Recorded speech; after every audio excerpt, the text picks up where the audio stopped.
Halo semuanya, di pagi yang cerah ini bertemu lagi dengan kakek yang tua ini. Jadi pada hari ini kakek akan memberitahu materi PKN. Loh kakak, bukan PKN tapi IPS. Iya, maksudnya IPS, mengenai karakteristik siswa SD dan MI dan apa itu pembelajaran berdiferensiasi. Tapi karena kakek sedang sakit, maka hari ini akan dibantu oleh 3 pria cantik. Gimana? Udah nggak sabar kan untuk menunggu materi? Kita next selanjutnya. Maksudnya video selanjutnya. Hahaha. Halo guys, perkenalkan aku Rahmadia Aprilia dengan NIM belakang 051.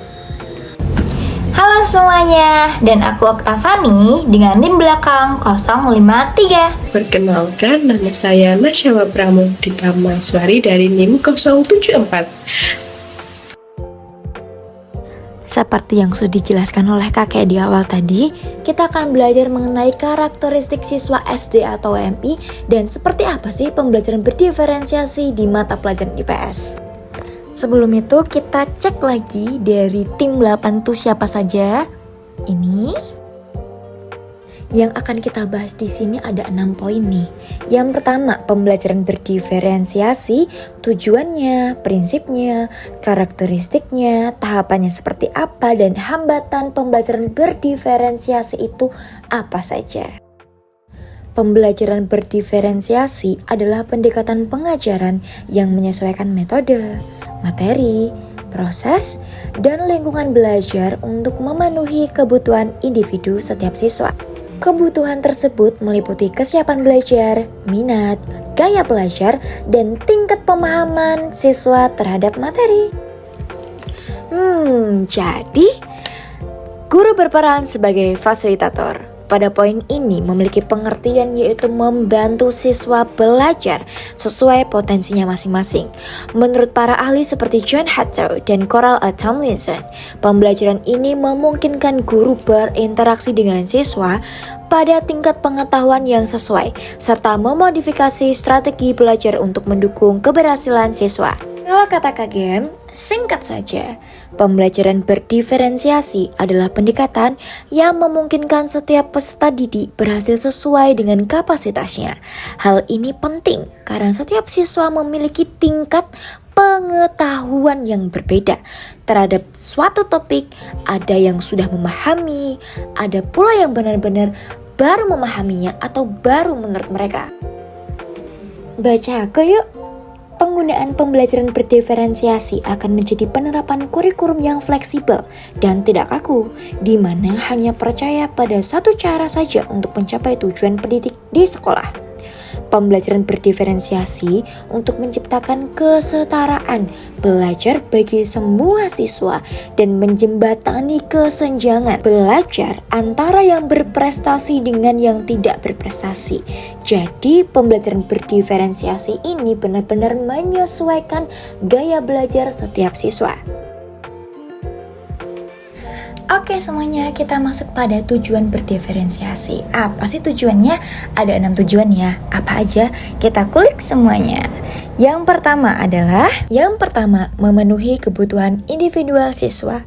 Untuk memenuhi kebutuhan belajar yang berbeda dari setiap siswa dengan mengakomodasi preferensi gaya belajar, tingkat pemahaman, dan kecepatan belajar. 2. Meningkatkan pencapaian siswa. Siswa akan merasa lebih mampu menguasai konten pembelajaran dan merasa terlibat secara aktif dalam proses pembelajaran. 3. Meningkatkan motivasi dan minat belajar siswa. Apa ya maksudnya? Jadi maksudnya adalah siswa memiliki kesempatan untuk memilih tugas dan materi yang relevan dengan minat dan bakat mereka. Mereka dapat merasa lebih terlibat dalam materi yang mereka pelajari karena aku tuh bisanya di media ini. Nah, maka guru wajib memfasilitasi gaya belajar tersebut. Sedangkan nomor 4, mengembangkan keterampilan sosial dan kolaboratif. Siswa sering bekerja dalam kelompok-kelompok yang berbeda untuk menyelesaikan tugas atau proyek. Ini dapat mempromosikan keterampilan sosial, kolaborasi, dan keberagaman dalam sebuah kelompok. Jadi seperti ini. Singkatnya, dalam pembelajaran berdiferensiasi nanti akan dibagi menjadi beberapa kelompok. Ada yang audio, ada yang visual, dan ada yang kinestetik. Nah, dari 3 gaya tersebut tentunya ada tahap pretestnya, kayak mengelompokkan bagian-bagian mana dari per siswa kelas yang termasuk dalam gaya belajar tersebut. Nomor 5, meningkatkan self-esteem siswa. Dalam pembelajaran berdiferensiasi, setiap siswa memiliki kesempatan untuk berprestasi sesuai dengan tingkat kemampuan dan kebutuhan mereka sendiri. Hal ini dapat meningkatkan self-esteem siswa karena mereka merasa diakui, dihargai untuk sebuah pencapaian mereka tanpa dibandingkan secara langsung dengan kecerdasan siswa lainnya. Sedangkan nomor 6, meningkatkan keterlibatan siswa. Dalam pembelajaran berdiferensiasi, siswa merasa lebih terlibat dalam proses pembelajaran karena mereka tuh memiliki pilihan dan kontrol atas apa yang akan mereka pelajari. Hal ini dapat meningkatkan keterlibatan dalam pembelajaran dan memperkuat hubungan antara siswa dan guru. Memasuki pembahasan yang selanjutnya, yaitu prinsip-prinsip pembelajaran berdiferensiasi. Nah, pembelajaran berdiferensiasi harus dibentuk melalui cara berpikir guru yang menganggap setiap anak dapat bertumbuh dan berkembang secara optimal sesuai dengan kapasitasnya masing-masing. Menurut Tomlinson and Moon tahun 2013 sebagai tokoh dari pembelajaran berdiferensiasi menyatakan bahwa ada 5 prinsip dasar yang membantu guru dalam menerapkan pembelajaran berdiferensiasi ini. Nah, yang pertama yaitu ada lingkungan belajar. Nah, lingkungan belajar yang dimaksud meliputi lingkungan fisik sekolah dan kelas di mana peserta didik menghabiskan waktunya dalam belajar di sekolah. Kemudian yang kedua yaitu kurikulum yang berkualitas. Nah, di dalam kurikulum yang berkualitas tentu saja harus memiliki tujuan yang jelas sehingga guru dapat tahu apa yang akan dituju di akhir pembelajaran. Nah, di samping itu fokus guru dalam mengajar yaitu pada pengertian peserta didik, bukan pada materi yang dihafalkan mereka. Hal lain yang perlu diperhatikan oleh guru adalah bagaimana kurikulum yang ada dapat menantang semua peserta didiknya, baik yang memiliki kemampuan di atas rata-rata, sedang maupun di bawah rata-rata. Nah, bagi peserta yang berada di atas rata-rata, guru perlu menantang mereka dengan pemikiran-pemikiran yang lebih mendalam, sehingga mereka tidak akan jenuh dan bosan dalam mempelajarinya. Selanjutnya yaitu asesmen berkelanjutan. Nah, asesmen yang berkelanjutan ini adalah guru secara terus-menerus melakukan formative assessment dalam pembelajaran agar dapat memperbaiki pengajarannya dan juga mengetahui apakah peserta didik sudah mengerti tentang materi pelajaran yang dibahas. Yang keempat yaitu pengajaran yang responsif.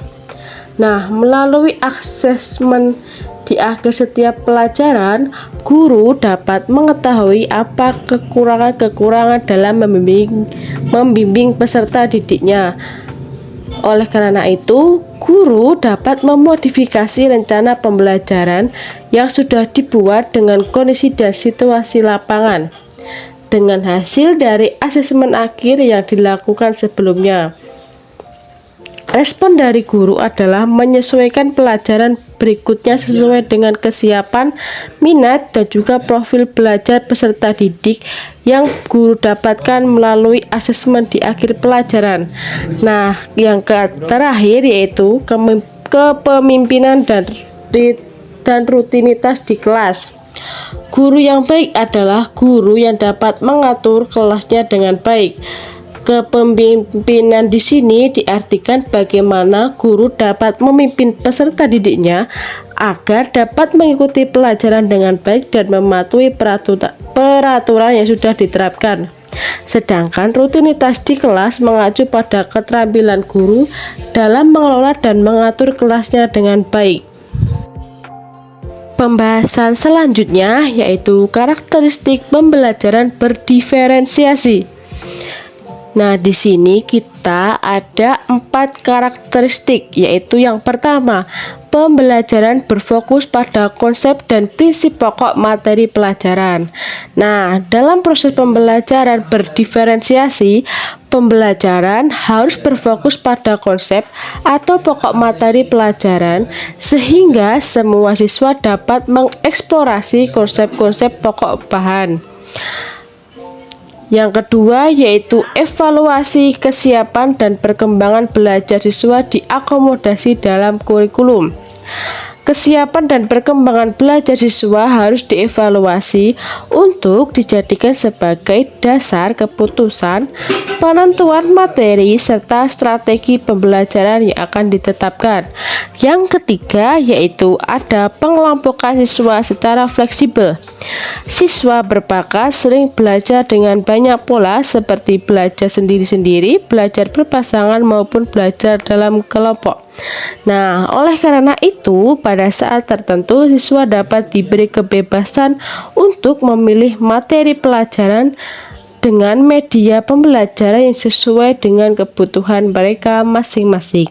Dan yang keempat yaitu siswa menjadi penjelajah aktif atau bisa disebut dengan active explorer. Nah, karakteristik belajar yang relevan adalah belajar bagaimana belajar atau learning how to learn, yang artinya di kelas target pembelajaran bukan sekedar penguasaan materi, melainkan siswa harus belajar juga bagaimana belajar secara mandiri, hal-hal yang lain. Teman-teman, aku lanjutin di tahapan pembelajaran diferensiasi ya. Yuk kita masuk ke tahap awal. Untuk tahap awal ini, guru itu mulai memahami konsep diferensiasi dan mengubah pola pikir dari orientasi nilai ke kebutuhan siswa. Guru punya 3 peran di tahap ini. Yang pertama ada perancang pembelajaran dengan menyusun RPP berdasarkan keberagaman siswa. Peran yang kedua ada sebagai fasilitator yang membimbing dan mengarahkan dengan pertanyaan refleksi. Peran yang ketiga yaitu motivator teman-teman yang menciptakan suasana empatik dan menyenangkan di kelas. Untuk tahap yang kedua ada tahap pelaksanaan, dimulai dengan asesmen diagnostik atau kognitif dan non-kognitif ya teman-teman, untuk mengetahui kesiapan, minat, dan profil belajar siswa. Nah, di sini guru itu melakukan analisis kurikulum dan merancang beberapa tahap teman-teman. Yang pertama ada diferensiasi konten atau materi ajar. Kemudian ada diferensiasi proses atau cara belajar. Dan kemudian ada juga diferensiasi produk yang menghasilkan hasil belajar. Nah, selain itu, guru itu juga menganalisis dan merancang bagaimana sih lingkungan belajar yang mendukung. Seperti itu, teman-teman. Kita masuk tahap ketiga, yaitu tahap evaluasi ya, di mana tahap evaluasi ini merupakan tahap asesmen sumatif. Nah, teman-teman, evaluasi itu bukan untuk menghakimi kok, tapi untuk menilai capaian dan merancang siklus pembelajaran baru. Evaluasi juga memberikan umpan balik berkelanjutan untuk perbaikan pembelajaran selanjutnya ya teman-teman. Nah, sekarang teman-teman, kita bahas hambatan pembelajaran yang ada. Nah, yang pertama ada faktor waktu, teman-teman. Hambatan faktor waktu. Guru di sini sering tidak memiliki cukup waktu untuk menilai dan menyesuaikan pembelajaran pada masing-masing siswanya. Dan guru itu juga mengalami tekanan yang tinggi, di mana proses diferensiasi yang kompleks dari prapenilaian, pelaksanaan, hingga evaluasi itu tuh dapat membuat guru itu kewalahan loh teman-teman, apalagi dengan jumlah siswa yang banyak, ya kan? Nah, kemudian ada juga hambatan karena biaya yang tinggi. Jadi pembelajaran berdiferensiasi ini memerlukan sumber daya yang beragam dan alat ajar ya, alat bantu ajar yang sesuai dengan kebutuhan masing-masing siswa. Tidak semua sekolah itu mampu menyediakan fasilitas dan bahan ajar yang memadai. Seperti itu ya teman-teman. Aku coba kasih kesimpulannya ya. Untuk kesimpulannya, pembelajaran berdiferensiasi itu merupakan pendekatan yang menempatkan kebutuhan, minat, dan gaya belajar siswa sebagai apa? Sebagai pusat proses belajar. Dalam konteks kurikulum merdeka itu, proses ini menjadi kunci untuk mewujudkan pembelajaran yang inklusif, fleksibel, dan bermakna. Dengan memahami karakteristik siswa dan menerapkan asesmen yang tepat. Nah, guru dapat menciptakan lingkungan belajar yang merdeka dan menumbuhkan potensi dari setiap individunya. Meskipun menghadapi beberapa tantangan, pembelajaran berdiferensiasi ini tetap relevan teman-teman, dan perlu juga untuk diupayakan demi tercapainya keadilan belajar di kelas.